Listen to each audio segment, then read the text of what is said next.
broadcasting. Those cuts were made in the One Big Beautiful bill months ago and took effect today as planned. 13 News reporter Sean Mahoney joins us now. And Sean, public broadcasters across the nation lost about $1 billion in federal funding. How has that affected Arizona public media here?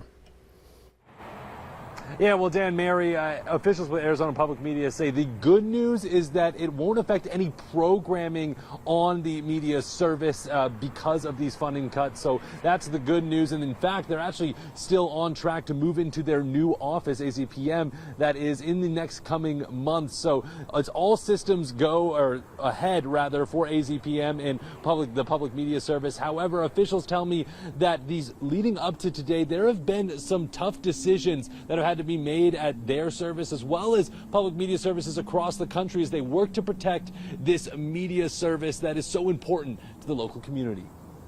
Arizona Public Media has been a staple in Tucson for decades, becoming a regular part of routines for residents like Mary Lynn Lindell.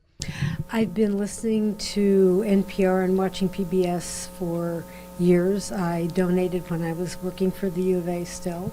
And I just thought it would be a great experience. The experience of listening to public media turned into a want to help out and volunteer. I volunteer every Wednesday afternoon, and it's just, we laugh and talk and chat, and I feel like I'm doing something good for the community. Making the cuts to CPB even harder for officials with the station. The cuts affect 15% of the organization's funding, which since our last report in June has dropped from approximately $2.5 million to $1.6 million. But in those months, COO Gene Robinson says they've had to reevaluate their economic plan. First, we need to increase our community support. Roughly 60% or more of our funding comes from our local community. In turn, also cut our expenses. The latter being a part he says was the hardest. We had to trim 6 positions to align expenses with revenues, and that was very difficult. However, Robinson says the community, which has been the backbone of this service, has helped to fill the gaps. The community response has been twofold.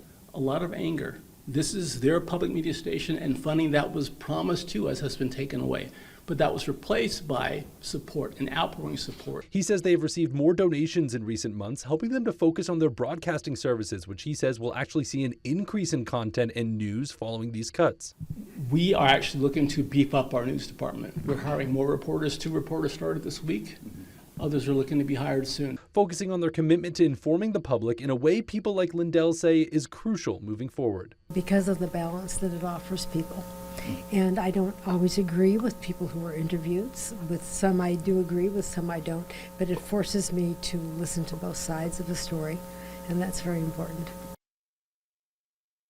Now, as a result of these cuts, other public media services across the country have had to cut news programming. In fact, at least 2 have closed their doors altogether. So good news that won't be happening, something that residents don't have to worry about here in southern Arizona. Reporting live in Tucson, Sean Mahoney, 13 News.